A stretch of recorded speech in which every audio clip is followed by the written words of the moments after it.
നിന്റെ ജീവിതത്തിൽ പ്രയാസങ്ങളും പ്രതിസന്ധികളും ദുഃഖങ്ങളും ദുരിതങ്ങളും വേദനകളും പടച്ചവനെ ജീവിതത്തിലേക്ക് കടന്നു വരുമ്പോ അല്ലാഹുവിന്റെ വിശുദ്ധമായ ഖുർആൻ പഠിച്ച മകനെ പിടിച്ചിരുത്തിയിട്ട് മോനെ ദുആ ചെയ്യടാ, ഉമ്മയുടെ രോഗം മാറട്ടെ, വാപ്പയുടെ കച്ചവടത്തിൽ അഭിവൃദ്ധി ഉണ്ടാകട്ടെ, മോനെ സമാധാനമുള്ള ജീവിതം കിട്ടാൻ അല്ലാഹുവിന്റെ മുന്നിൽ ഖുർആൻ ഹൃദയത്തിൽ കൊണ്ട് നടക്കുന്ന നീയൊന്ന് ദുആ ചെയ്യാൻ അവനെങ്ങാനും പടച്ച റബ്ബിന്റെ മുന്നിലേക്ക് ഇരു കരങ്ങൾ ഉയർത്തിയിട്ട് ദുആ ചെയ്താ ആ ദുആയിക്ക് ഉത്തരമുണ്ടെന്ന് നബി മുഹമ്മദ് മുസ്തഫ സല്ലല്ലാഹു അലൈഹി വസല്ലമ തങ്ങൾ പഠിപ്പിക്കുമ്പോൾ അവന്റെ മഹത്വം നിങ്ങൾക്കറിയാനിട്ടാണ്. അവരല്ലാഹു കൊടുത്തിരിക്കുന്ന സ്ഥാനം എന്താണ്? മഹാനായ പ്രവാചകൻ സല്ലല്ലാഹു അലൈഹി വസല്ലമ തങ്ങൾ പറയുകയാ, ആ മനുഷ്യൻ ഈ ലോകത്ത് നിന്ന് യാത്ര പറയുമ്പോൾ നിന്റെ പൊന്നാര മകനുണ്ടല്ലോ, അല്ലാഹുവിന്റെ വിശുദ്ധമായ ഖുർആൻ ഹൃദയത്തിൽ കൊണ്ട് നടക്കുന്നവനുണ്ടല്ലോ, അവൻ ഈ ലോകത്ത് നിന്ന് യാത്ര പറയുമ്പോ സക്കറാത്തിന്റെ അവസ്ഥയിൽ മരണത്തോട് മല്ലടിച്ചുകൊണ്ട് കിടക്കുമ്പോ അല്ലാഹുവിന്റെ മലക്കുകൾ ചോദിക്കുകയാ, അല്ലാ തഖാഫൂ വലാ തഹ്സനൂ വഅബ്ശിറൂ ബിൽ ജന്നാ. വിശുദ്ധമായ ഖുർആൻ പഠിച്ച മകന് മരിക്കുന്ന സമയത്ത് അവന് സക്കറാത്തിന്റെ അവസ്ഥയിൽ മരണത്തോട് മല്ലടിച്ചുകൊണ്ട് കിടക്കുമ്പോ അതാ മലക്കുൽ മൗത്തിനെ കാണുന്ന സമയമുണ്ടല്ലോ, മലക്കുകൾ ചോദിക്കുന്നു, എന്തിനാടാ മോനെ കരയുന്നത്, എന്തിനാ നീ പേടിക്കുന്നത്, നീ ഖുർആൻ ഇഷ്ടപ്പെട്ടവനല്ലേ, നീ ഖുർആൻ പഠിച്ചവനല്ലേ, നീ ഖുർആൻ ചുമക്കുന്നവനല്ലേ, മോനെ നിനക്കല്ല സ്വർഗത്തിൽ തരുന്ന പ്രതിഫലം കാണണോ? നമ്മൾ മരിക്കുമ്പോ സ്വർഗം കണ്ടിട്ടാണ് മരിക്കുന്നത്.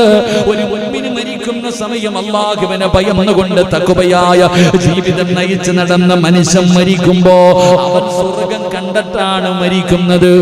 എങ്കിൽ അല്ലാഹുവിന്റെ ഖുർആൻ പഠിക്കുന്നവർ മരിക്കുമ്പോൾ, അല്ലാഹുവിന്റെ ഖുർആൻ ചുമന്നവർ മരിക്കുമ്പോ സ്വർഗത്തിലെ ഇരിപ്പിടമാ അല്ലാഹ് കാണിച്ചു കൊടുക്കുന്നത്.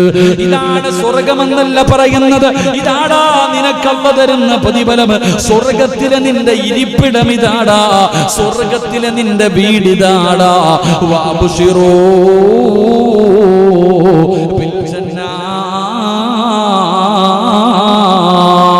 സ്വർഗം ഇങ്ങനെ കാണിച്ചു കൊടുത്ത് സ്വർഗത്തിലെ തന്റെ സ്ഥാനം ഇങ്ങനെ കാണിച്ചു കൊടുക്കുകയാ.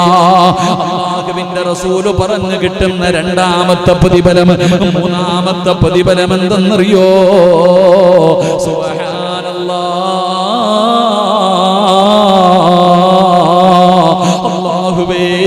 അല്ലാഹുവേ എത്ര വലിയ പ്രതിഫലമെന്നറിയുമോ? അവന്റെ ജനാസ പള്ളിപ്പറമ്പിലെ ഖബറിന്റെ അകത്ത് ഇറക്കി വെച്ചാ എന്ന് പറഞ്ഞ രണ്ട് മലക്കുകൾ കടന്നു വരുമല്ലോ. മൻ റബ്ബുക മൻ ദീനുക മൻ ഇമാമുക എന്ന് പറഞ്ഞുകൊണ്ട് ഖബറിന്റെ അകത്തും മലക്കുകൾ കടന്നു വന്ന് ചോദ്യം ചോദിക്കുമെന്നാണ്. എങ്കിൽ അല്ലാഹുവിന്റെ റസൂല് പറയുകയാ, അവന് ഖബറിന്റെ അകത്ത് ചോദ്യമില്ല, അവന് ഖബറിന്റെ അകത്ത് ചോദ്യമില്ല. കാരണം അവൻ അല്ലാഹുവിന്റെ കുടുംബക്കാരനാ. അല്ലാഹുവേ പടച്ചവനെ, അവന് സാധാരണ ഒരു വ്യക്തിയല്ല, അല്ലാഹുവിന്റെ ഖുർആൻ പഠിച്ചവനാണ്, ആ ഖുർആനിനെ ഹൃദയത്തിൽ ചുമന്നവനാണ്. പള്ളിപ്പറമ്പിലെ ഖബറിന്റെ അകത്ത് മലക്കുകൾ വരുമ്പോ അതാ ഖുർആൻ പറയുന്നു, എന്നോട് ചോദിക്ക്, അവൻ ഉറങ്ങട്ടെ, അവൻ എന്റെ കൂട്ടുകാരനാണ്, അവൻ എന്നെ സ്നേഹിച്ചവനാണ്, അവൻ എന്നെ ചുമന്നവനാണ്, അവൻ എന്നെ ബഹുമാനിച്ചവനാണ്. അതുകൊണ്ട് അവനോട് ചോദിക്കരുത്, എന്നോട് ചോദിക്ക്, ഞാൻ പറയാമെന്ന് പറഞ്ഞ് പള്ളിപ്പറമ്പിലെ ഖബറിന്റെ അകത്ത് വെച്ച് മലക്കുകൾ അവിടെ നിന്ന് പടച്ചവനെ ആ ഖുർആൻ അവന്റെ ചോദ്യങ്ങൾക്ക് മറുപടി പറയുകയാ. എന്റെ പ്രിയമുള്ളവരെ, പായിപ്പാട് പള്ളിയുടെ ഖബർസ്ഥാനിൽ പള്ളി വെക്കാൻ നേരത്തിവിടുന്ന ഒരുപാട് ഖബറിന്റെ അകത്ത് നിന്ന് എല്ലും കഷ്ടം കിട്ടിയല്ലോ. ഒരുപാട് ഖബറുകൾ ഇന്ന് ഈ പള്ളി നിൽക്കുന്നത് ഖബറിന്റെ മുകളിലാണല്ലോ. എങ്കിൽ ഈ പായിപ്പാട് പള്ളിയിലെ ഖബർസ്ഥാനിൽ എവിടെയെങ്കിലും അല്ലാഹുവിന്റെ ഖുർആൻ പഠിച്ച ഒരു ഹാഫിദ് കിടക്കുന്നുണ്ടെങ്കിൽ, എന്റെ പ്രിയപ്പെട്ട സഹോദരാ, എത്ര കൊല്ലം കഴിഞ്ഞാലും നിങ്ങൾ പോയിട്ടൊന്ന് നോക്ക്, ഈ പായിപ്പാട് പള്ളിയുടെ ഖബർസ്ഥാനിൽ ഒരു ഹാഫിദ് മരിച്ചത് ഓർമ്മയുണ്ടെങ്കിൽ ആ ഹാഫിദിന്റെ ഖബർ എവിടെയാണെന്ന് തെരഞ്ഞു നോക്കിയിട്ട് നാളെ നിങ്ങൾ ചെന്നിട്ട് ആ ഖബറൊന്ന് മാന്തി നോക്ക്. സുബ്ഹാനല്ലാഹ്, വെച്ചതുപോലെ കിടക്കും സഹോദരാ. അവന്റെ ഖബറിന്റെ അകത്ത് അവന്റെ ശരീരം മണ്ണ് തിന്നൂല. അല്ലാഹുവിന്റെ ഖുർആൻ പഠിച്ചവന് മണ്ണ് തിന്നില്ല. നിങ്ങൾക്ക് സംശയമുണ്ടെങ്കിൽ, നിങ്ങൾക്കറിയുമെങ്കിൽ നാളെ ചെന്നിട്ട് നിങ്ങൾ മാന്തി നോക്ക്. മുത്തുനബിയാണ് പറഞ്ഞത്, ഖുർആൻ പഠിച്ചവന്റെ ശരീരം മണ്ണ് തൊടില്ല എന്ന് നബി മുഹമ്മദ് മുസ്തഫ. എന്റെ പ്രിയപ്പെട്ട സഹോദരങ്ങളെ, ഞാൻ പറഞ്ഞത് നിർബന്ധമായും നമ്മുടെ വീടുകളിൽ ഖുർആൻ ഓതുന്നത് നിർബന്ധമാക്കണം. അങ്ങനെ നമ്മൾ ഓതാൻ തയ്യാറായാൽ മഹാനായ നബിയിന റസൂലുള്ളാഹി സ്വല്ലല്ലാഹു അലൈഹി വസല്ലമ തങ്ങൾ പറഞ്ഞു, അള്ളാഹുവിന് ചില അടുത്ത ആൾക്കാരുണ്ടെന്ന് പറഞ്ഞാൽ കുടുംബക്കാര്, നമ്മളെ പോലുള്ള കുടുംബമല്ല, അള്ളാഹുവിനോട് അടുത്തവർ. റസൂലുള്ളാഹി സ്വല്ലല്ലാഹു അലൈഹി വസല്ലമ തങ്ങളോട് സഹാബത്ത് ചോദിക്കുന്ന, അള്ളാഹിന് കുടുംബക്കാരുണ്ടോ നബിയെ? ഉണ്ട്. ആരാ? അഹ്ലുൽ ഖുർആൻ, ഖുർആനിന്റെ അഹ്ലുകാര്. അള്ളാഹ്ക്ക് മക്കളോ കൂടപ്പുറപ്പോ അല്ല, അള്ളാഹുവിലേക്ക് അത്രയും അടുത്തവരാരാ? ഖുർആൻ പഠിക്കുകയും പഠിപ്പിക്കുകയും ആ ഖുർആനിനെ ഹൃദയത്തിൽ കൊണ്ടു നടക്കുകയും ഓതുകയും ചെയ്യുന്നവർ. അള്ളാഹു ഭാഗ്യം തരുമാറാകട്ടെ. അപ്പൊ ഇൻഷാ അല്ലാഹ് ഓതിക്കൂടെ? ഇന്നു മുതൽ മരിക്കണ കാലം വരെ പരിശുദ്ധ ഖുർആൻ ഒരു ദിവസം ഒരു സൂറത്തെങ്കിലും ഓതിയിട്ടേ ഉറങ്ങാവൂ. അള്ളാഹു ഭാഗ്യം തരുമാറാകട്ടെ. ഇൻഷാ അല്ലാഹ് ഏത് സൂറത്ത് ഓതും? ഏത് സൂറത്ത് ഓതും? ഫാത്തിഹയോ അതോ ഇന്നാത്തനെ അതോ കുൽഹുവല്ലായോ? ഏതാ ഓതാ? ഒരെണ്ണം ഫിക്സഡ് ആക്ക്, അതാകുമ്പോ പ്രതിഫലം കിട്ടുമല്ലോ. സൂറ 30 ആയത്തുണ്ട് കാക്ക, ബുദ്ധിമുട്ടായിരിക്കും ചിലപ്പം. എളുപ്പമുള്ളത് വല്ലോ നോക്കാം. ഇപ്പൊ തറാവീക്ക് വരുമല്ലേ, ഇവിടെ എങ്ങനെ വല്ലുഹ മുതലാണ്? എടുത്ത് വയലിന് പോയപ്പോ പറഞ്ഞത് വല്ലുഹ മുതല. ചില പള്ളിയിൽ അലന്തറ മുതൽ താഴോട്ടടിക്കണം 10-10. ചില പള്ളികൾ വല്ലുഹ മുതൽ താഴെ വരെ 20 സൂറത്തുകൾ ഓതും. ചില പള്ളിയിൽ അലംതറ കൈഫ മുതൽ ഇഖ്ലാസ് വരെ വീണ്ടും ഒന്നുകൂടെ. അത്ര എളുപ്പം തീർത്തിട്ട് ഓടുന്നു. അല്ലാഹു അഅലം. അല്ലാഹു നമുക്ക് പറഞ്ഞിട്ട് കാര്യമില്ല. ചില ആൾക്കാർക്ക് ധൃതി എങ്ങനെ നോക്കും, എവിടാടാ ഏർത്ത് തീരുന്ന പള്ളി. ഈ ചങ്ങനാശ്ശേരി ഈ പായിപ്പാട് ഏറ്റവും ആദ്യം തീരുന്നത് ഏത് പള്ളിയിലാ നോക്കും. അല്ലോ പടച്ചോനെ, സലീം ഉസ്താദിന്റെ ഒക്കെ വിത്ര നമസ്കാരത്തിൽ വലിയ സൂറത്തൊക്കെ ഓതൻ, അങ്ങോട്ട് പോയിട്ട് കാര്യമില്ല. അങ്ങനെ ചിന്തിക്കുന്നവരുണ്ട്. എൻ്റെ പ്രിയപ്പെട്ട സഹോദരങ്ങൾ, എവിടെ എങ്ങനെ ഇപ്പൊ ഹത്തം തീർക്കല അല്ല എങ്കിലും അൽഹംദുലില്ലാ ഈ പ്രാവശ്യം നമുക്ക് പോതാം. ഇല്ലേ പള്ളിയില്ലല്ലോ, ഇവിടെ ഓതാനാ? ഈ കൊട്ടൻ തറയിലാ കിടക്കണ സുജൂദിലൊക്കെ. ഇതൊക്കെ നല്ലത്. ഇവിടെ സുജൂദ് ചെയ്യുമ്പോൾ കാലിനിത്തിരി വേദനയുണ്ട് കേട്ടോപ്പാ. സുജൂദ് ചെയ്യണ സമയത്ത് കാലിനിത്തിരി വേദനയുണ്ട്. അതിനൊരു പരിഹാരം മെമ്പറെ അതിനൊരു പരിഹാരം കാണണോപ്പാ. കാരണം പുസ്താദിന് ഖബർ ചിന്തയും പരലോകമൊക്കെ ഓർമ്മ വരും.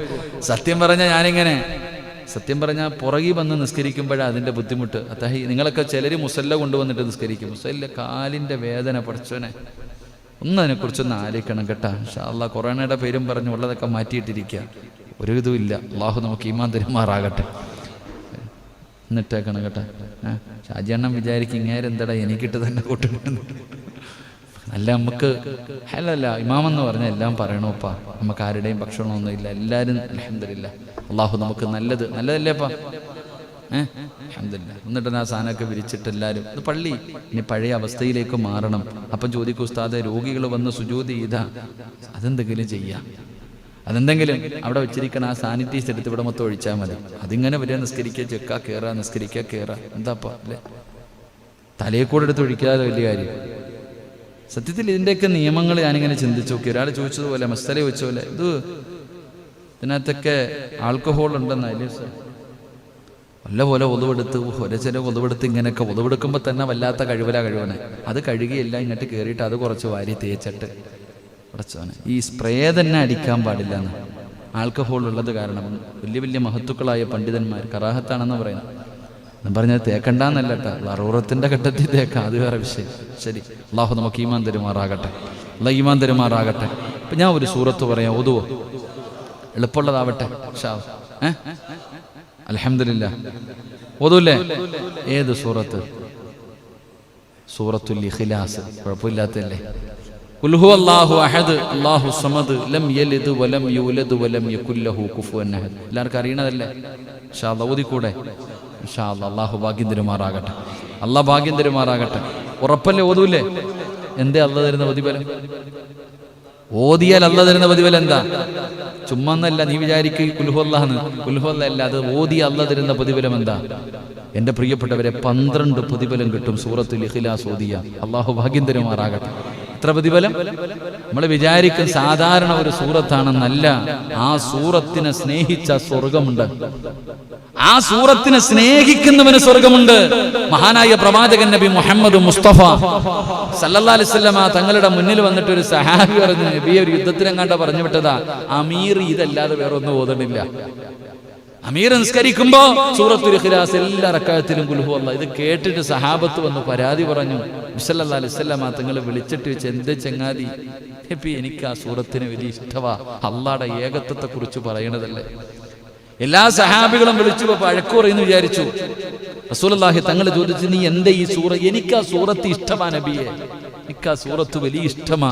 കാരണം അള്ളാഹുവിനെ കുറിച്ചല്ലേ പറയണേ, ഖുൽ ഹുവല്ലാഹു അഹദ് അല്ലാഹു സമദ്, അള്ളാഹെ കുറിച്ച് മാത്രമാ പറയണേ. അതുകൊണ്ട് എനിക്ക് വലിയ ഇഷ്ടം. മുത്തി നബി പറഞ്ഞു, നീ പൊക്കോളാൻ, നിനക്ക് സ്വർഗമുണ്ടെന്ന് നബി മുഹമ്മദ് മുസ്തഫ സല്ലല്ലാഹു അലൈഹി വസല്ലം. സഹാബികൾ വിചാരിച്ചത് അത് മാറ്റി അടുത്ത സൂറത്ത് ഓതണമെന്ന് പറയുമെന്ന. പ്രവാചകൻ പറഞ്ഞു, നീ പൊക്കോ. എന്നിട്ട് സഹാബത്തിനോട് പറഞ്ഞു കൊടുത്തു. ആ ചങ്ങായിയോട് പറഞ്ഞില്ല, സഹാബത്തിനോട് പറഞ്ഞു കൊടുത്തു. ആ സഹാബിക്ക് സ്വർഗമുണ്ട്. കാരണം എന്തേ? ആ സൂറത്ത് ഇഷ്ടപ്പെട്ടത് കൊണ്ട്. അതാ സൂറത്തുൽ ഇഖ്ലാസ്. 12 നന്മകളുണ്ടെന്ന. ഓരോന്നും നമുക്ക് പഠിക്കണം. അല്ലാഹു ഭാഗ്യം തരുമാറാകട്ടെ. അല്ലാഹു ഭാഗ്യം തരുമാറാകട്ടെ. അപ്പൊ ഇൻഷാ അല്ലാഹ് ഇന്ന് മുതൽ ഓതൂലേ? അല്ലാഹുവേ, പ്രതിഫലം എന്താ? മഹാനായ നബി മുഹമ്മദ് മുസ്തഫ സല്ലല്ലാഹു അലൈഹി വസല്ലമ തങ്ങൾ പറയുകയാണ്, ഈ സൂറത്ത് നിങ്ങൾ ഓതുകയാണെങ്കിൽ അല്ലാഹു നിങ്ങൾക്ക് തരുന്ന പ്രതിഫലം എന്തെന്നറിയുമോ? സൂറത്തുൽ ഇഖ്ലാസ് മാത്രമല്ല, ഏത് സൂറത്ത് ഓതിയാലും അല്ലാഹുവിന്റെ ഖുർആനിനെ സ്നേഹിച്ചതിന്റെ പേരിൽ അല്ലാഹു നിനക്ക് തരുന്ന പ്രതിഫലം എന്തെന്നറിയുമോ? എൻ്റെ പ്രിയമുള്ള സഹോദരാ,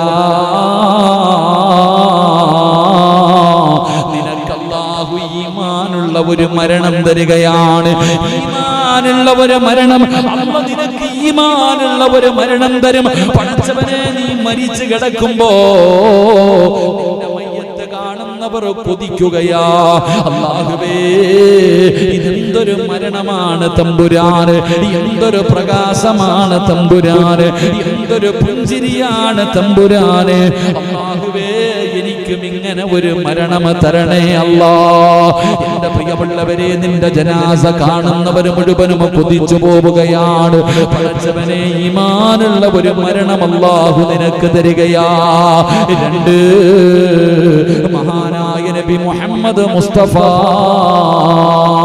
സല്ലല്ലാഹു അലൈഹി വസല്ലമ തങ്ങൾ പറയുകയാ, ഇതൊരു ചെറിയ സൂറത്താണെന്ന് നിങ്ങൾ ഒരിക്കലും കരുതരുത്. ഇതിന്റെ പ്രതിഫലമാണ് പറയുന്നത്. എന്റെ പ്രിയമുള്ളവരെ, മരിച്ചു കിടക്കുമ്പോ നിന്റെ മുഖത്ത് കാണാം അതിന്റെ പ്രതിഫലം. നിന്റെ കുടുംബക്കാര് കാണുകയാണ്, നിന്റെ ഭാര്യ മക്കള് കാണുകയാണ്, നിന്റെ നാട്ടുകാര് കാണുകയാണ്. അല്ലാഹുവേ,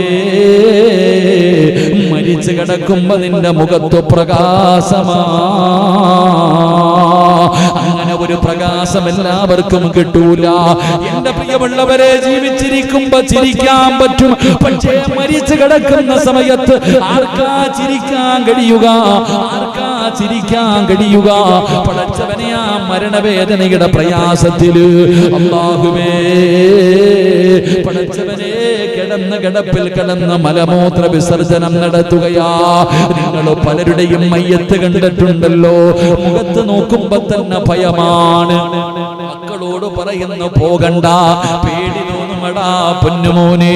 കണ്ണല്ലാഹുവേ, മുഖമെല്ലാം കരിവാളിച്ച് കറുത്തു, മുഖമൊക്കെ കറുത്തുപോയി, കണ്ണിങ്ങനെ തെള്ളിയിട്ട് പടച്ചവനെ ഭയപ്പെടുത്തുന്ന രീതിയിൽ മരിച്ചു കിടക്കുകയാ.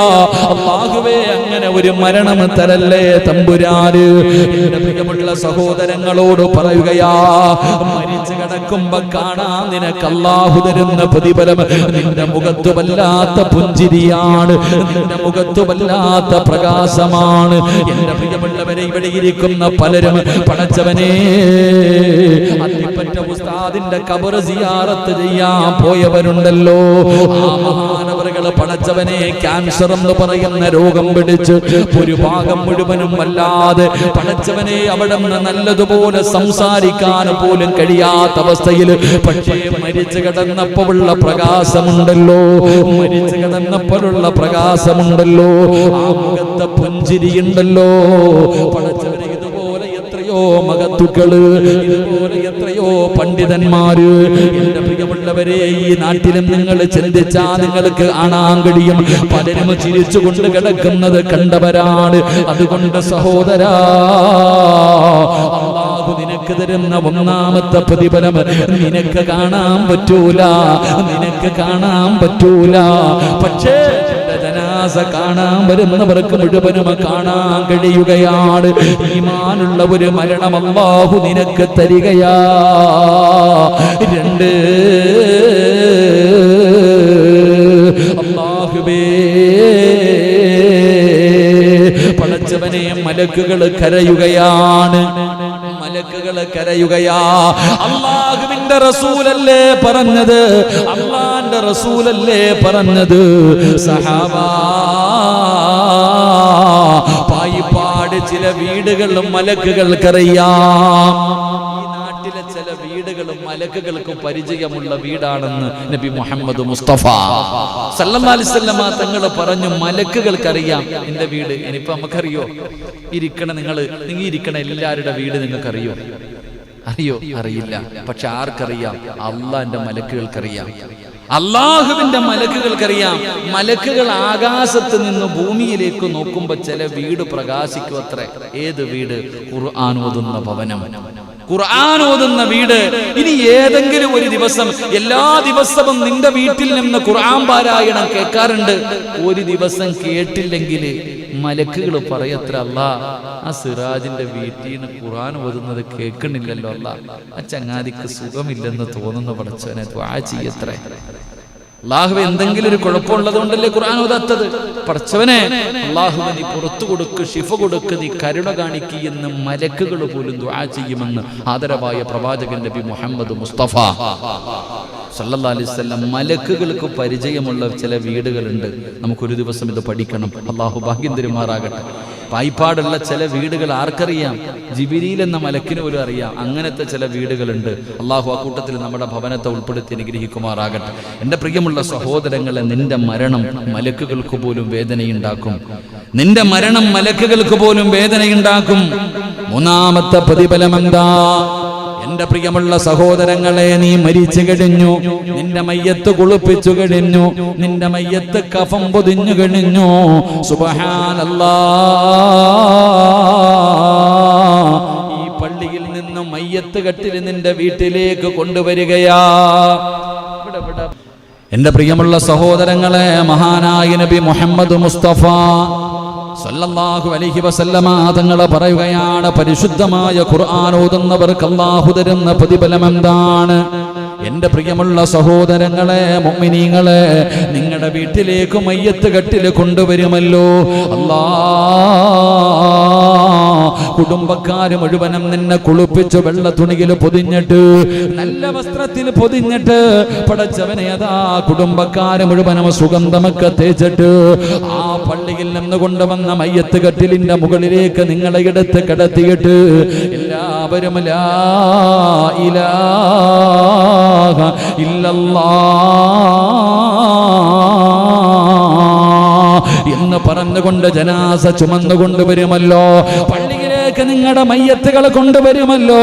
അല്ലാഹുവിന്റെ ഖുർആൻ ഓതുമെന്ന് തീരുമാനിച്ചവര്, അല്ലാഹുവിന്റെ ഖുർആനിനെ ബഹുമാനിക്കുമെന്ന് ആദരിക്കുമെന്ന് കരുതിയവര്, മനസ്സിൽ നിയ്യത്ത് ചെയ്തവര്, എന്റെ പ്രിയമുള്ളവരെയോ എത്രയോ പേര് പരിശുദ്ധമായ ഖുർആനെന്ന് തുറന്നു നോക്കാത്തവരുണ്ട്. പല വീടുകളുടെയും അലമാരിക്കകത്തുള്ള ഒരു കാഴ്ച വസ്തുവായിട്ട് ഖുർആൻ മാറിയല്ലോ. പല വീടിന്റെയും ടിവിയുടെ അടിയില്, പല വീടിന്റെയും തട്ടുംപുറത്ത് പൊടിയടിച്ചിട്ടാണ് അല്ലാഹുവിന്റെ ഖുർആൻ കിടക്കുന്നത്. അതിന്റെ മുകളിലിരിക്കുന്ന പൊടിയൊന്ന് തുടച്ചു കളയാൻ, അതിന്റെ മുകളിലിരിക്കുന്ന പൊടിയൊന്ന് തുടച്ചു കളയാൻ പലരും തയ്യാറാകാറില്ല. അതൊന്ന് തുറന്നു നോക്കാറില്ല, തുറന്നു നോക്കാറില്ല. എന്റെ പ്രിയമുള്ളവരെ, ശാപമാണ് ഉസ്താദേ. വീടിന്റെ അകത്ത് സമാധാനമില്ല, വീടിന്റെ അകത്ത് സന്തോഷമില്ല. പടച്ചവനെ, പരാതി പറയുന്ന പിതാക്കന്മാരോട്, നിന്റെ വീടിന്റെ അകത്തിരിക്കുന്ന ഖുർആൻ, അലമാരിക്കകത്ത് നിരത്തി വെച്ചിരിക്കുന്ന ഖുർആൻ, അത് നീ ഒന്ന് തുറക്കാതെ വരുമ്പോ, അതൊന്ന് തുറന്നു ഓതാതെ വരുമ്പോ, ആ ഖുർആൻ നിന്റെ വീടിന്റെ അലമാരിക്കകത്തിരുന്നിട്ട് ആ ഖുർആൻ പറയുന്നു, നാഥാ എന്നെ ഒന്ന് തുറന്നു നോക്കുന്നത് പോലുമില്ല അല്ലാ. പടച്ചവനെ, എന്നെ ഓതുന്നില്ല തമ്പുരാന്, എന്നെ പാരായണം ചെയ്യുന്നില്ല തമ്പുരാന്, എന്റെ മുകളിലിരിക്കുന്ന പൊടി പോലും ഇവര് തുടയ്ക്കുന്നില്ല, ഇവരെന്നെ പരിഗണിക്കുന്നത് പോലുമില്ല. ആ ഖുർആൻ നിന്റെ വീടിന്റെ അകത്തിരുന്ന് നിനക്ക് ശാപമാ. ആ ഖുർആൻ നിന്നെ ശപിക്കുകയാണ്. പിന്നെ എങ്ങനെയാണ് നിന്റെ വീടിന്റെ അകത്ത് സമാധാനമുണ്ടാകുന്നത്, സന്തോഷമുണ്ടാകുന്നത്, നിന്റെ വീട്ടിൽ അഭിവൃദ്ധി ഉണ്ടാകുന്നത്, നിന്റെ വീടിന്റെ അകത്ത് ബറക്കത്തുണ്ടാകുന്നത്? അതുകൊണ്ട് എന്റെ പ്രിയമുള്ളവരെ, ഖുർആനിനെ ഹൃദയത്തിലേക്ക് ചേർത്ത് പിടിച്ചോ. നിർബന്ധമായിട്ടും പടച്ചവനെ, നീ നിന്റെ ഭാര്യയോട്, നിന്റെ മക്കളോട് പറയണം, മഗ്രിബ് നമസ്കാരം കഴിഞ്ഞാൽ ഒരു 5 മിനിറ്റെങ്കിലും ഈ വീടിന്റെ അകത്തിരുന്ന് ഖുർആൻ ഓതണം. അത് നിർബന്ധമാക്കണേ. അല്ലാതെ നീയും നിന്റെ കുടുംബവും ഖുർആനിന്റെ ശാപം കിട്ടുന്നവരാകരുത്. എങ്കിലും നിങ്ങൾക്ക് കിട്ടുന്ന പ്രതിഫലം എന്താ? എന്റെ പ്രിയപ്പെട്ട സഹോദരാ, എന്റെ പ്രിയപ്പെട്ട ചെറുപ്പക്കാരാ, എന്റെ ശബ്ദം കേൾക്കുന്ന ഉമ്മമാരെ, അല്ലാഹുവിന്റെ ഖുർആൻ അമിതമായി ഓതുന്ന എന്റെ പ്രിയപ്പെട്ടവര്, അല്ലാഹു നിങ്ങൾക്ക് തരുന്ന പ്രതിഫലം എന്തെന്നറിയുമോ? നിങ്ങളുടെ മയ്യത്ത് ചുമക്കുന്നതാരാ? നിങ്ങളുടെ മക്കളല്ല, നിങ്ങളുടെ കൂടപ്പറപ്പല്ല, നിങ്ങളുടെ കുടുംബക്കാരല്ല, നാട്ടുകാരല്ല. പിന്നെ നിങ്ങളുടെ ജനാസ ചുമക്കുന്നതാരാ? പായിപ്പാട് പള്ളിയിലേക്ക് നിന്റെ ജനാസ നിന്റെ വീട്ടിൽ നിന്ന് ചുമന്നു കൊണ്ടുവരുന്നതാരെന്നറിയുമോ? അല്ലാഹുവിന്റെ മലക്കുകളാ. അല്ലാഹുവിന്റെ മലക്കുകൾ നിന്റെ മയ്യത്ത് ചുമക്കുകയാ. മലക്കുകൾ ഖുർആൻ സ്നേഹിച്ചവര്, ഖുർആനിനെ ഇഷ്ടപ്പെട്ടവര്, ഖുർആൻ ഓതിയവർ, അവരെ ഖുർആനിന്റെ അഹ്ലുകാര്, അവരുടെ ജനാസ മലക്കുകൾ ചുമക്കുകയാ. ഇതിനേക്കാളും എന്ത് പ്രതിഫലമാണ് വേണ്ടത്? ജനിച്ച കാലം മുതൽ മരിക്കുന്ന കാലം വരെ പടച്ചവനെ സ്തുതിച്ചു കൊണ്ടിരിക്കുന്ന പടച്ച റബ്ബിന്റെ മലക്കുകൾ നിന്റെ ജനാസ ചുമക്കുകയാ. എന്റെ പ്രിയപ്പെട്ട സഹോദരാ, എന്റെ പ്രിയപ്പെട്ടവരോട് പായിപ്പാട് പള്ളിയിൽ കബറ് കുഴിക്കുന്നവരുണ്ടെങ്കിൽ, ഈ പള്ളിയിൽ കബറ് കുഴിക്കുന്നവരോട് നിങ്ങൾ ചോദിച്ചു നോക്ക്, ആരുടെയെങ്കിലും മയ്യത്ത് കബറടക്കാൻ കബറ് വെട്ടിയപ്പോ മണ്ണിന് വല്ല സുഗന്ധവുമുണ്ടായിരുന്നോ? പായിപ്പാട് പള്ളിയിലെ കബറ് കുഴിക്കുന്നവരുണ്ടല്ലോ, കബറ് കുടിക്കണ ആരെങ്കിലും നിങ്ങൾക്ക് അറിയെങ്കിൽ പോയിട്ട് ചോദിക്കാം, ആരുടെയെങ്കിലും മയ്യത്ത് കബറടക്കുന്നതിന് വേണ്ടി കുഴിയെടുത്തപ്പോ വല്ല സുഗന്ധവും നിനക്ക് അനുഭവിക്കാൻ കഴിഞ്ഞിട്ടുണ്ടോ? അള്ളാഹു ഈമാൻ തരുമാറാകട്ടെ, അള്ളാഹ് ഈമാൻ തരുമാറാകട്ടെ. ഇതേപ്പോ ഖജാൻജി, ഇതിന് കുഴപ്പമുണ്ടോ ചങ്ങായിക്ക്?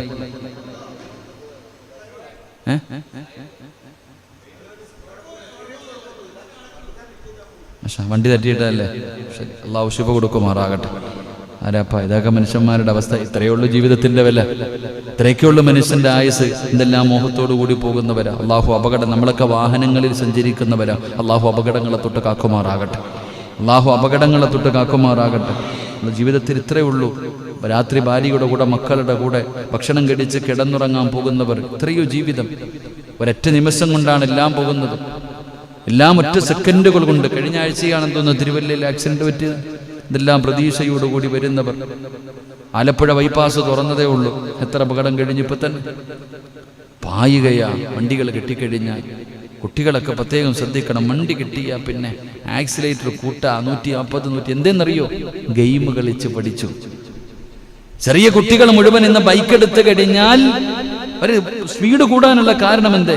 ഇപ്പൊ ഗെയിമുകൾ അതിങ്ങനെ ഓടിച്ച് പഠിച്ചു അവസാനം ഇപ്പൊ അങ്ങനത്തെ ബൈക്ക് ഇങ്ങനത്തെ ബൈക്ക്, പിന്നെ കയറിയിരുന്ന് കഴിഞ്ഞാൽ ഫ്ലൈറ്റിൽ ഓടുന്നത് പോലെ. അള്ളാഹു നമ്മുടെ മക്കളെ കാത്തുരക്ഷിക്കുമാറാകട്ടെ.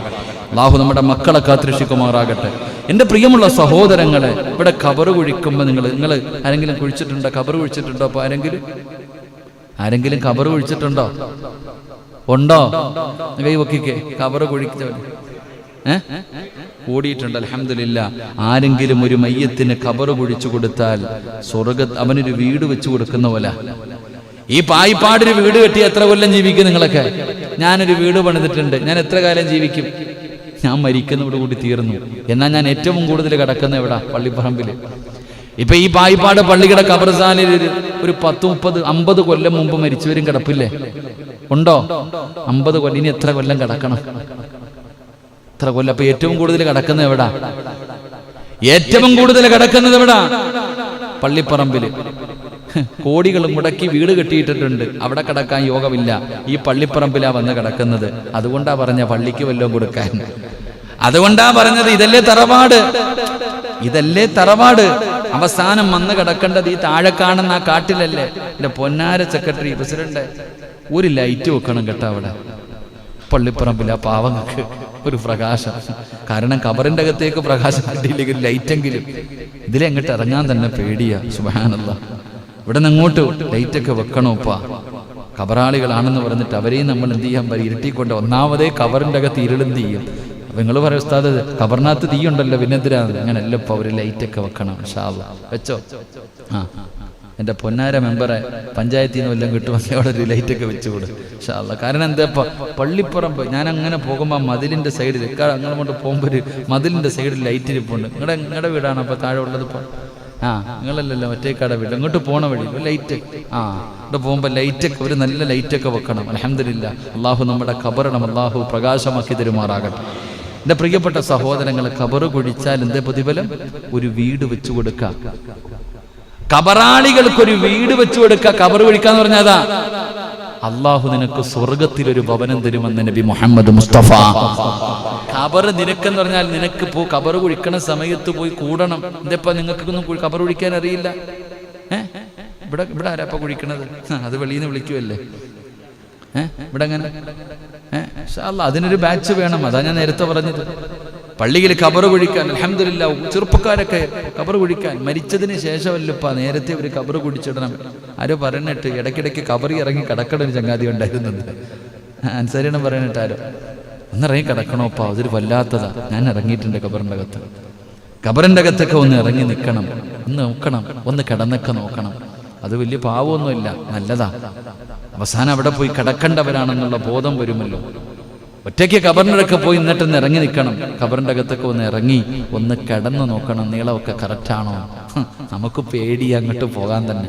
ഷൗക്കണ്ണൊക്കെ ഇത്തിരി നീളമുള്ളതുകൊണ്ട് ഇപ്പം ഞങ്ങളൊക്കെ ഇത്തിരി നീളമുള്ളവരാ. ഇത്തിരി ഖബറിന് ഇത്തിരി സാധാരണ പോരാ, ഇത്തിരി നീളത്തിൽ വേണം ഇൻഷാ അല്ലാഹ്. ഷൗക്കണ്ണൻ പേടിച്ചു പോയോ? അല്ലാഹു ദീർഘായുസ്സ് കൊടുക്കുമാറാകട്ടെ. പാവ അൽഹംദുലില്ലാ.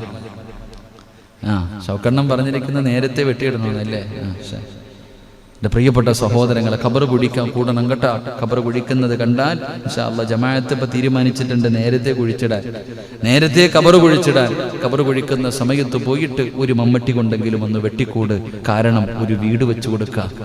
ഒരു ഖബറാളികൾക്ക് നീ ഒരു വീട് വെച്ചു കൊടുക്കുക. ആ വീട് വെച്ചു കൊടുക്കുന്നതിന് പകരം അല്ലാഹ് എവിടെ വീട് തരും? സ്വർഗത്തിൽ വീട് തരും. അപ്പൊ ഇനി മുതൽ ഖബർ കുഴിക്കുമ്പോൾ കൂടുവോ? ഇവിടെ ചെറുപ്പക്കാർ ഒരുപാട് പേര്, ഇവിടെ ചങ്ങായിമാരെ ഇനി പള്ളിപ്പറമ്പിൽ ഇറങ്ങണം ഖബർ വെട്ടാൻ കേട്ടോ.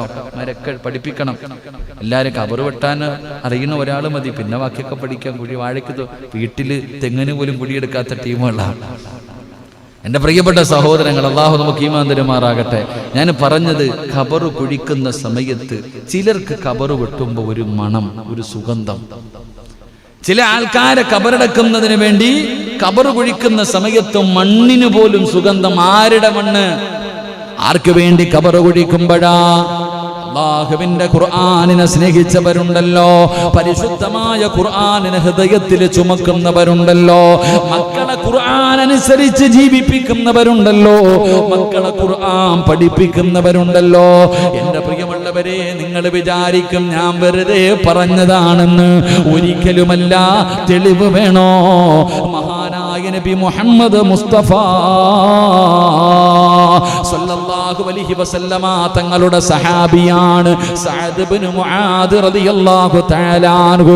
ചെറുപ്പക്കാരനായിരുന്നു. 36ാമത്തെ വയസ്സിലാണ് സഅദ് ഇബ്നു മുആദ് തങ്ങൾ വഫാത്താകുന്നത്. മുസ്ലിമായത് 30ാമത്തെ വയസ്സിൽ. എത്രാമത്തെ വയസ്സിൽ മുസ്ലിമായി? 30. എത്രാമത്തെ വയസ്സിൽ മരണപ്പെട്ടു? 36. 6 വർഷമേ മുസ്ലിമായി ജീവിച്ചുള്ളൂ. നമ്മൾ 50ഉം 60ഉമായി. അള്ളാഹു കാക്കുമാറാകട്ടെ. 6 വർഷം മുസ്ലിമായി ജീവിച്ച ഈ സഹാബി മരിച്ചപ്പോ അള്ളാന്റെ അർശ് പോലും കുലുങ്ങി എന്ന് ചരിത്രം പറയാ. ഈ 6 കൊല്ലം മുസ്ലിമായി ജീവിച്ച സഹാബി മരിച്ചപ്പോ അള്ളാഹുവിന്റെ അർശ് പോലും കുലുങ്ങി എന്ന് ചരിത്രം പഠിപ്പിക്കുന്നു. അള്ളാഹു ഈമാൻ തരുമാറാകട്ടെ. അപ്പൊ അതല്ലേ വിശ്വാസി? 60 കൊല്ലം ജീവിച്ചില്ല, 6 കൊല്ലം ജീവിച്ച ഈ 36 വയസ്സുകാരനായി സഹാബി. 36 38 വയസ്സ്, ഓർമ്മയില്ല. 6 കൊല്ലമേ ജീവിച്ചുള്ളൂ ചരിത്രം പറയുന്നു. 6 അല്ലെങ്കിൽ 8 വയസ്സ്. ഈ ചുരുങ്ങിയ കാലം ജീവിച്ച ഈ സഹാബി മരിച്ചപ്പോ അള്ളാന്റെ അർശ് പോലും കുലുങ്ങി. ചരിത്രം പറയുകയാ, ഈ സഹാബിയുടെ മയ്യത്ത് കാണാൻ പോയവർക്ക് കൊതി തോന്നി. കാരണം മുഖത്ത് പ്രകാശം, മുഖത്ത് പ്രകാശം, വല്ലാത്ത പുഞ്ചിരിയായിരുന്നു. സഅദ് ഇബ്നു മുആദ് റളിയല്ലാഹു തആല അൻഹു ആ സ്വഹാബി മരിച്ചപ്പോഴാണ് അല്ലാഹുവിന്റെ അർശ് കുലുങ്ങിയത്. പടച്ചവനെ, മലക്കുകൾക്ക് പോലും സങ്കടമായത്. പടച്ചവനെ, പ്രവാചകൻ പറയുകയാണ്, എൻ്റെ പ്രിയമുള്ളവരെ, ആ സ്വഹാബിയുടെ മുഖത്ത് വല്ലാത്ത പ്രകാശമായിരുന്നു, വല്ലാത്ത പുഞ്ചിരിയായിരുന്നു. അല്ലാഹുവേ, മലക്കുകളാണ് ജനാസ ചുമന്നത്, മലക്കുകളാണ് ജനാസ ചുമന്നത്. അല്ലാഹുവിന്റെ പ്രവാചകൻ സല്ലല്ലാഹു അലൈഹി വസല്ലമ തങ്ങൾ തള്ളവരള കുത്തികെട്ടാണ് നടക്കുന്നത്, തള്ളവരള കുത്തികെട്ടാണ് മുത്തുനബി നടന്നത്. ഖബറടക്കാൻ നിൽക്കുമ്പോ പ്രവാചകന്റെ മുട്ട് അതാ പ്രവാചകൻ തള്ളവരള കുത്തികെട്ട് നിൽക്കുകയാണ്. അല്ലാഹുവിന്റെ റസൂലിനോട് അതാ ഖബറടക്കി കഴിഞ്ഞപ്പോ സഹാബത്ത് ചോദിക്കുന്നു, നബിയേ, യാ റസൂലല്ലാഹ്, അല്ലാഹുവിന്റെ പ്രവാചകരെ, എന്തേ നബിയെ തള്ളവിരൽ കുത്തിയിട്ട് നിന്നത്? സഹാബാ, സ്ഥലമില്ല സഹാബ, കാലുകുത്താ സ്ഥലമില്ല സഹാബ. ആകാശ ലോകത്ത് നിന്ന് 70,000 മലക്കുകൾ ഇറങ്ങി വന്നു, 70,000 മലക്കുകൾ ഇറങ്ങി വന്നു. എനിക്ക് കാലുകുത്താൻ പോലും സ്ഥലമില്ല. എന്റെ തള്ളവിരൽ കുത്തിയിട്ട് നിന്നതാണ് സഹാബ. 70,000 മലക്കുകൾ. ഇതിനെക്കാലം നിനക്കെന്ത് പ്രതിഫലമാ? ഈ സ്വഹാബിക്ക് കിട്ടിയ പ്രതിഫലമാണ്. എന്റെ പ്രിയമുള്ളവരെ, ചരിത്രം പറയുകയാണ്, ഖബറ് കുഴിക്കുന്ന മനുഷ്യനുണ്ടല്ലോ, ഖബറ് കുഴിക്കുമ്പോ മണ്ണിന് വല്ലാത്ത സുഗന്ധമാ, മണ്ണിന് വല്ലാത്ത സുഗന്ധമാ. പടച്ചവനെ, ഖബറിന്റെ അവസാനം പണികഴിഞ്ഞപ്പോ ഖബറിന്റെ അടിയിൽ നിന്ന് ഒരു പിടി മണ്ണ് വാരുകയാണ്. ഖബറിന്റെ അകത്ത് നിന്ന് അവസാനം ആരും കാണാതെ ഒരു പിടി മണ്ണ് വാരി തന്റെ മടിയിൽ വെക്കുകയാണ്, തന്റെ മടിയിൽ വെക്കുകയാണ്. ഖബറക്കയടക്കി തന്റെ വീട്ടിലേക്ക് കടന്നു ചെന്നു. അല്ലാഹ്, ഈ മനുഷ്യൻ വീട്ടിൽ ചെന്ന് നോക്കുമ്പോ വീടിന്റെ അകത്ത് വല്ലാത്ത പരിമളമോ, വീടിന്റെ അകത്ത് വല്ലാത്ത സുഗന്ധമാ. ഈ മനുഷ്യൻ അവിടെ നിന്ന് നോക്കുകയാണ്, എവിടെ നിന്നാ പടച്ചവര് ഈ സുഗന്ധം അടിക്കുന്നത്, എവിടെ നിന്നാണ്? അല്ലാഹുവേ, നോക്കുമ്പോ സഅദ് ഇബ്നു മുആദ് റളിയല്ലാഹു തആല അൻഹുവിന്റെ ഖബറിന്റെ അകത്ത് നിന്ന് വാരിയ മണ്ണിലാ പടച്ചവനെ വല്ലാത്ത സുഗന്ധമായിരുന്നു. അവിടെ നിന്ന് ചരിത്രം പറയുകയാണ്, ആ മനുഷ്യൻ അവിടെ നിന്ന് സ്വപ്നം കാണുകയാ. സഅദ് ഇബ്നു മുആദ് റളിയല്ലാഹു തആല അൻഹുവിനെ സ്വപ്നം കാണുകയാണ്.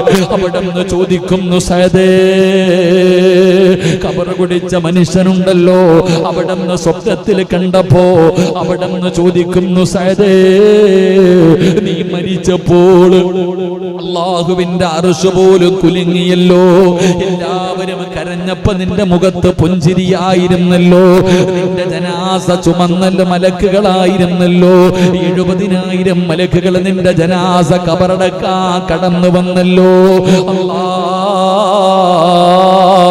ഖബർ കുടിച്ചപ്പം മണ്ണിന് പോലും സുഗന്ധമാ, ഖബറിലെ മണ്ണിന് പോലും സുഗന്ധമാ. എങ്ങനെ കിട്ടി മുആദ്? എങ്ങനെയാണ് നിനക്ക് ഈ പ്രതിഫലം കിട്ടിയത്? മഹാനായ സഅദ് ഇബ്നു മുആദ് റളിയല്ലാഹു തആല അൻഹു പറഞ്ഞ മറുപടി എന്തെന്നറിയോ? ഞാൻ ഓതിയ ഖുർആനിന്റെയും ഞാൻ പിടിച്ച സുന്നത്ത് നോമ്പിന്റെയും പ്രതിഫലമാ. ഞാൻ ഖുർആൻ ഓതിയതിന് പടച്ച റബ്ബ് എനിക്ക് തന്ന പ്രതിഫലമാ. ഈ ചരിത്രം നമുക്ക് മറക്കാൻ കഴിയുമോ? ഈ ചരിത്രമാണ് തെളിവ്. എന്റെ പ്രിയമുള്ളവരെ, ഇന്ന് ഈ സദസ്സിലിരുന്നു കൊണ്ട് ഉസ്താദേ ഓർമ്മ വെച്ച കാലം ഓർമ്മയുള്ള കാലത്തോളം മരിക്കുന്ന കാലം വരെ ഞാൻ ഖുർആനിനെ ഇഷ്ടപ്പെടുന്നവനാണ്, ഖുർആനിനെ സ്നേഹിക്കുന്നവനാണ്, ഖുർആനിനെ ആദരിക്കുന്നവനാണ്, ഖുർആൻ ഓതുന്നവനാണ്, ഖുർആൻ പഠിപ്പിക്കുന്നവനാണ് എന്ന് തീരുമാനമെടുത്ത നിങ്ങൾക്ക് അല്ലാഹു തരുന്ന പ്രതിഫലമാ. അതുകൊണ്ട് എന്റെ പ്രിയപ്പെട്ടവരോട് പറയുകയാ, ഖുർആനിന്റെ അഹ്ലുകാരിൽപ്പെട്ടോ. പഠിച്ചവർക്ക് 40 പേര് സ്വർഗത്തിൽ കൊണ്ടുപോകാൻ അവസരം കിട്ടുമ്പോ എന്റെ പ്രിയപ്പെട്ട ഉപ്പാ, ഒരാളെയെങ്കിലും നിനക്ക് കൊണ്ടുപോകണ്ടേ? നിനക്കൊരാളെയെങ്കിലും കൊണ്ടുപോകാൻ അവസരം അല്ലാഹു തരുമെന്ന് ചരിത്രം പറയുമ്പോ വീടിന്റെ അലമാരിക്കകത്തിരുന്ന് പൊടിയടിക്കാനുള്ളതല്ല ഖുർആൻ. കുടുംബത്തിൽ ആരെങ്കിലും മരിക്കുന്ന സമയത്ത് മാത്രം എടുക്കാനുള്ളതല്ല ഖുർആൻ. അത് വീടിന്റെ അകത്തിരിക്കുമ്പോ പലരും അതിന്റെ മുകളിലിരിക്കുന്ന പൊടി പോലും തുടയ്ക്കാറില്ല. അല്ലാഹുവേ, ഖുർആനിന്റെ ശാപം കിട്ടുന്നവരെ തൊട്ട് ഞങ്ങളെ കാക്കണേ അല്ലാ.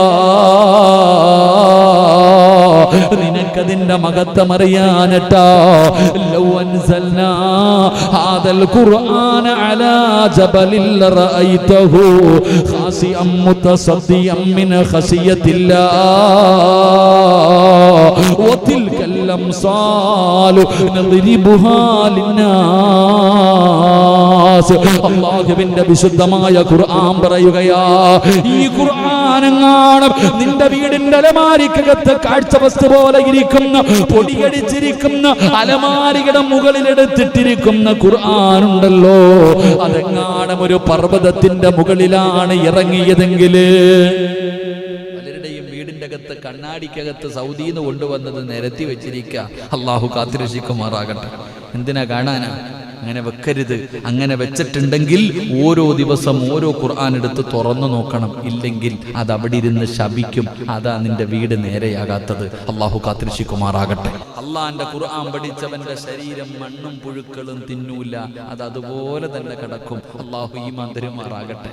നമ്മളൊന്ന് പോയി നോക്കിക്കേ, ഈ അടുത്തൊക്കെ അടക്കിയ ഖബറിന്റെ പലക ഇടിഞ്ഞിട്ട് കിടപ്പുണ്ട്. കാല് കാണാൻ, തല കാണാൻ, പലതും പള്ളിക്കാട്ടിൽ. എന്നാൽ ഖുർആൻ അതാണ്. ഖുർആൻ തൊടില്ല, മണ്ണ് തിന്നൂല, പുഴുക്കൾ തിന്നൂല, അതുപോലെ തന്നെ കിടന്നുറങ്ങും. അല്ലാഹു നമുക്ക് ഈമാൻ തരുമാറാകട്ടെ. അല്ലാഹു നമുക്ക് ഈമാൻ തരുമാറാകട്ടെ. നാളെ പടച്ച റബ്ബിന്റെ പരലോകത്തേക്ക് ഖബറിന്റെ അകത്ത് നിന്ന് എഴുന്നേക്കുമ്പോ തലയിലിരിക്കണം മുടി തട്ടിക്കളഞ്ഞിട്ട് ചോദിക്കും, ആരാപ്പ എന്നെ വിളിച്ചേ?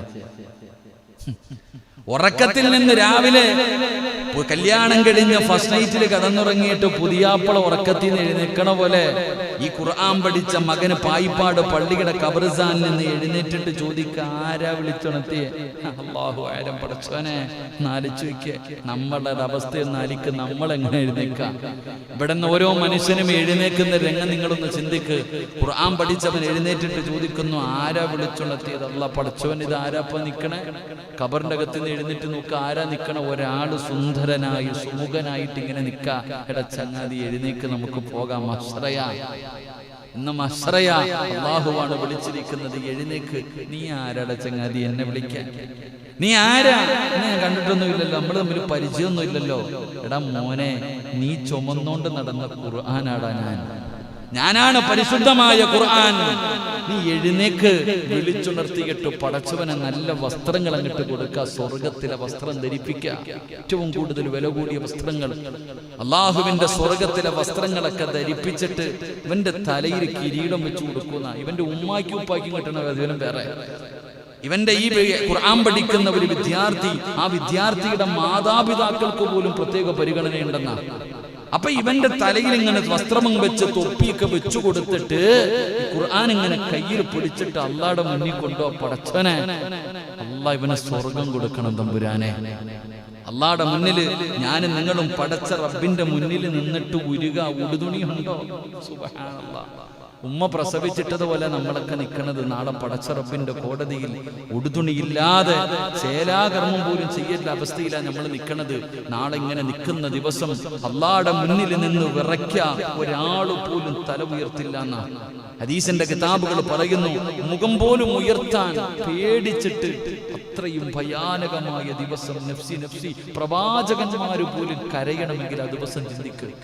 അള്ളാഹുവിന്റെ പ്രവാചകന്മാര് പോലും സ്വന്തം കാര്യം ഓർത്തിട്ട് കരയ. മഹാനായ നബി മുഹമ്മദ് മുസ്തഫ സല്ലല്ലാഹു അലൈഹി വസല്ലമ തങ്ങൾ ഒരു സഹാബിയോട്, ഇബ്നു മസ്ഊദ് റളിയല്ലാഹു തആല അൻഹു ഖുർആൻ ഓതുകയെ അടുത്ത് വന്നിരുന്നിട്ട് പറഞ്ഞു, ഇബ്നു മസ്ഊദേ, എനിക്കൊന്ന് ഖുർആൻ ഓതി തരുവോ?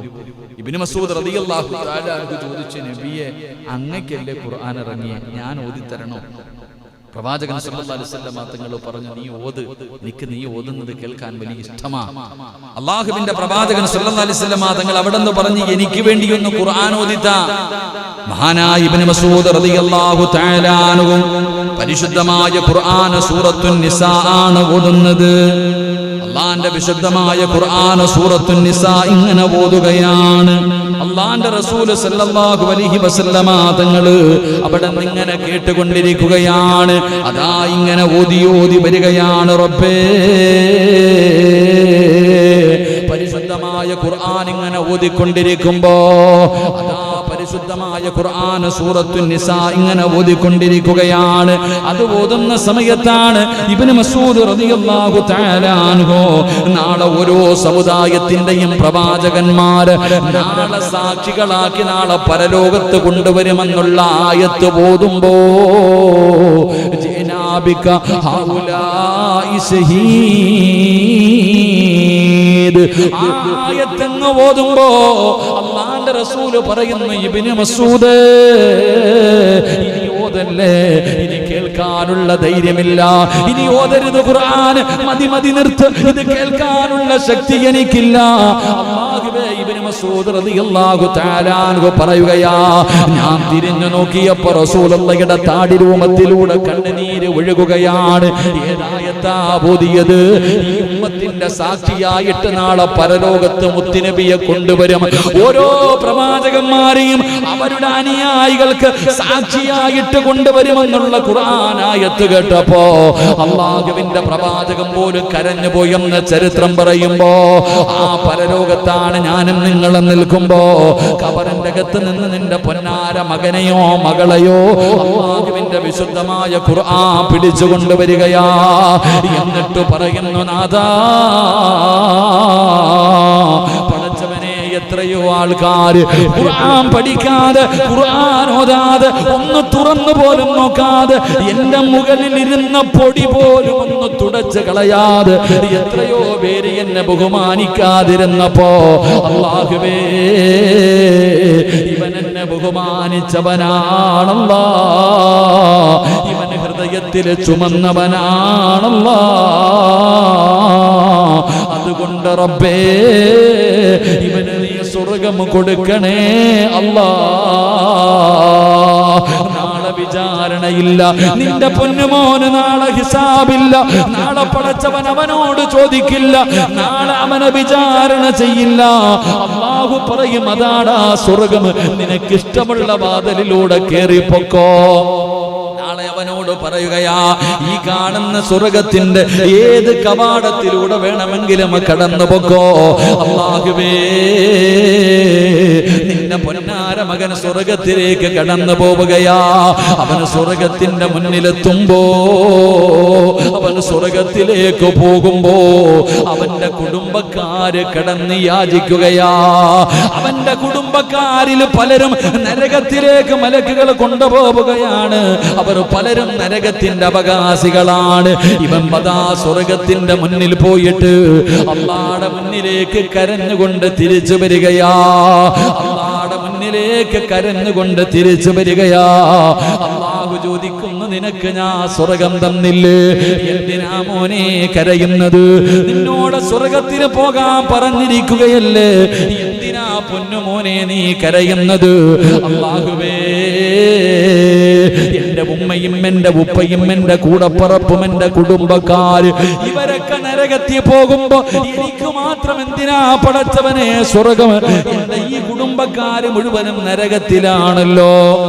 എന്റെ മാതാപിതാക്കൾ, എന്റെ കുടുംബക്കാര് പലരും നരകത്തിന്റെ അവകാശികളുടെ കൂട്ടത്തിൽ കിടക്കുകയാ.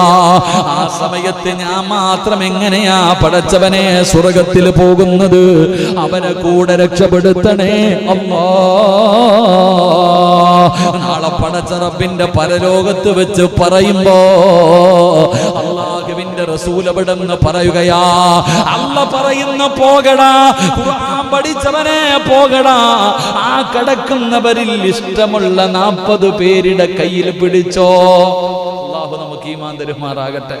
അല്ല പറയും, ആ കിടക്കണ ആര് വേണമെങ്കിലും എടുത്ത കുടുംബക്കാരല്ല, ഈ കിടക്കണ 40 പേരിൽ ആരെ വേണമെങ്കിലും പിടിച്ചോ, പോയിട്ട് കയ്യെ പിടിച്ചിട്ട് കൊണ്ടുപോകടാ സ്വർഗത്തിലേക്ക്. അള്ളാഹു അവസരം കൊടുക്കുമെന്ന് മുത്തുനബി മുഹമ്മദ് മുസ്തഫ. അപ്പോഴതിന്റെ വിലയേറിയ അതാ ഖുർആൻ, അതാണ് ഖുർആൻ. നാളെ പടച്ച റബ്ബിന്റെ പരലോകത്ത് വെച്ചിട്ട് 40 പേരുടെ കൈ പിടിക്കാം. ഒരെണ്ണം പോരെ എത്താ വീട്ടിൽ?